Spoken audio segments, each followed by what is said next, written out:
let's talk about my favorite subject in the channel, food. Brazilian food is very diverse. You can find different types of options from north to south, from west to east of the country. Even in Rio, you can find different subsets of food, such as typical Rio cuisine, bar food, street food, beach food, and so on. Today, I want to focus specifically on street food. Hi, my name is Anna, and here on this channel, we speak about everything related to food, culture, architecture, and much more in Brazil. Come with me as we explore this beautiful country together. So as I said, today we'll be talking about street food. What is the type of food that you can easily find all over the streets of Rio, whether it's during your nightlife, going out, or at the beach, or just simply walking on the streets of Rio.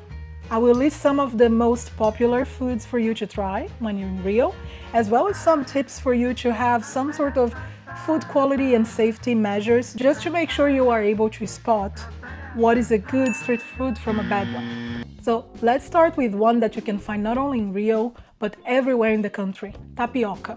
Tapioca is similar to a crepe in terms of the shape, made with cassava flour. It has a bit of a elastic consistency, and you can add either sweet or savory fillings to it. Typically, the tapioca is prepared by just putting some of the flour on a frying pan. Then once it is ready, they put your filling in, fold it in two, do it a little bit longer just so it's warm, and then give it to you. It's a very easy filling snack that you can find everywhere in Rio and throughout Brazil. I have this other video here in Olinda, in Recife, where they had a bunch of stalls and you could choose from any of them, and they were all selling tapioca because that's how popular this specific street food is here in Brazil. The second one is one of my favorites. Even though it's not really originally from Brazil, Brazilians adopted it, and you can find it also throughout Brazil and in Rio. It is called Churos. Maybe you are aware of that. It's very common in Mexico, also in Spain, even though in Spain there is a different name, which is actually a swear word in Portuguese. So I'm going to refrain from saying that word. But typically it is kind of a dough, sweet dough, that is deep fried. It's long and conical. It's deep fried, and typically there is a filling. When I was young, you could only have dulce de leche, or as we call in Portuguese, doce de leite. But nowadays you can find many more options, such as Nutella, chocolate, or coconut fillings. It is also covered in a coating of sugar and cinnamon, and it's perfect for an evening snack or just an afternoon snack, and kids love it, adults love it, and you can find it being sold in small street carts. The next one on my list is perhaps the most famous, the first thing that Brazilian people think of when they think of street food, and that is espetinho, or meat skewers. This is kind of a takeaway version of our traditional barbecue, where you can have meat or chicken or sausage in a skewer, and people are just preparing them on a charcoal grill all over the streets. One urban legend says it's like made of cats. You can hear people saying cat skewers, espetinho de gato, but there's nothing but a legend. It is actually cow meat, and it's safe for consumption. So if you ever hear that, just know it's a slang and not actually people eating cats. The next one is one that I know everybody knows. However, I have never seen that in the context of street food. So I wanted to mention this here, which is pipoca, or popcorn, as you know it. Of course, we have it mostly on the cinemas, or we can prepare it at home. However, it is also very traditional to find popcorn being sold on the streets.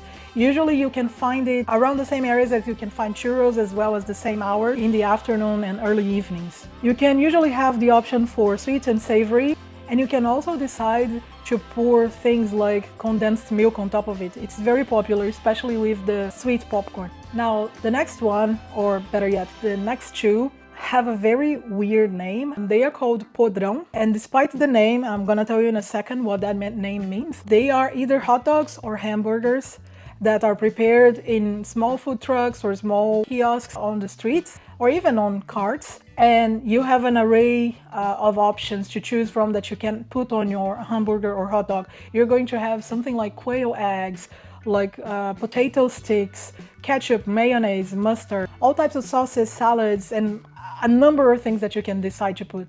Once you put it all on top of it, it doesn't have the best look, so it doesn't necessarily look very appetizing. And I believe that's probably why the name is podrão. Podrão means something like big, rotten, I know the name does not sound like it's something good at all, but trust me, people nowadays say that without even batting an eyelid for that, because it's just the name, like the common informal name we gave to it, and you can find them everywhere. These are, I guess, the equivalent of our kebabs here in the UK. It's the thing that you usually go for after a night out when you're a little bit hangover, because it's cheap and you can add a bunch of things on top of it and it becomes almost a full meal on that. I would be remiss if I didn't mention one of the most popular street foods in Rio, which is pastel with sugarcane juice. In fact, in all of Brazil.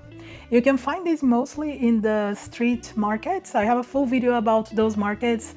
They sell loads of organic products, fruits, vegetables, meat, poultry, fish. But it is also very common for you to find pastel and sugarcane juice. Pastel is a very deep fried dough with some sort of filling that can be savory or sweet.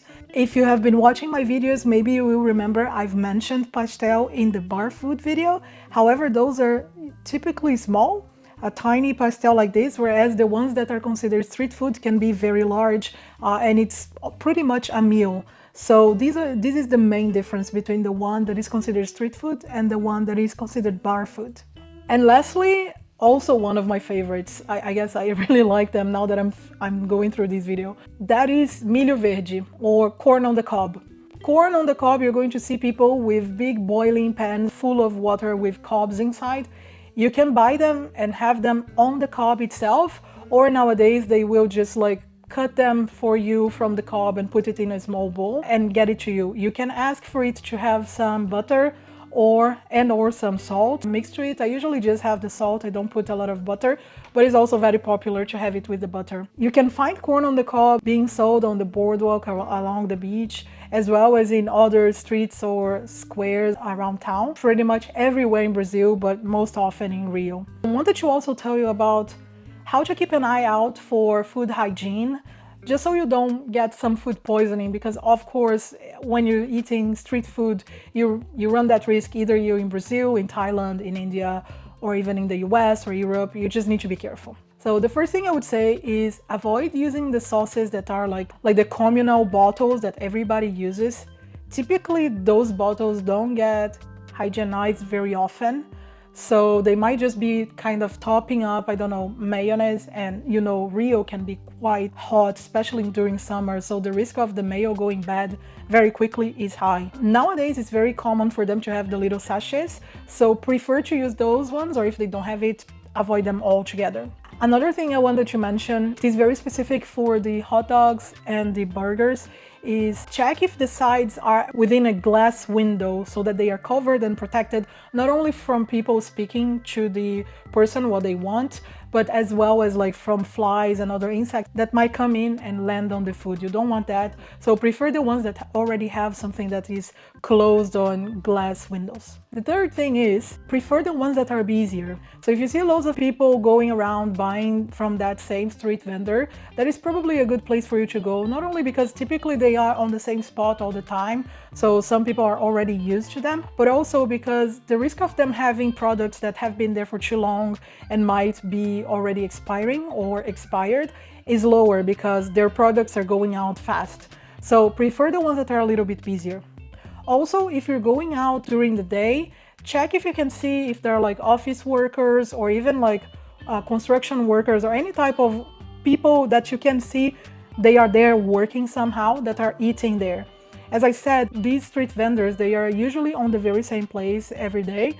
So if the workers are eating there, it's likely that they constantly eat there, so they probably don't suffer from food poisoning from that specific street vendor. So keep an eye out for that. So those were the tips I had for you in terms of food safety so that you can avoid food poisoning. And I wanted to mention as well the bar food video that I made. It's this one here. We talked about so many bar foods here from Rio, and I would love if you could check this one out. I'm sure you're gonna find some inspiration here as well. Or if you want to see the entire food playlist that I have here, I'm sure you're going to find something that is tasty for you as well. I'll see you on the next one. Bye!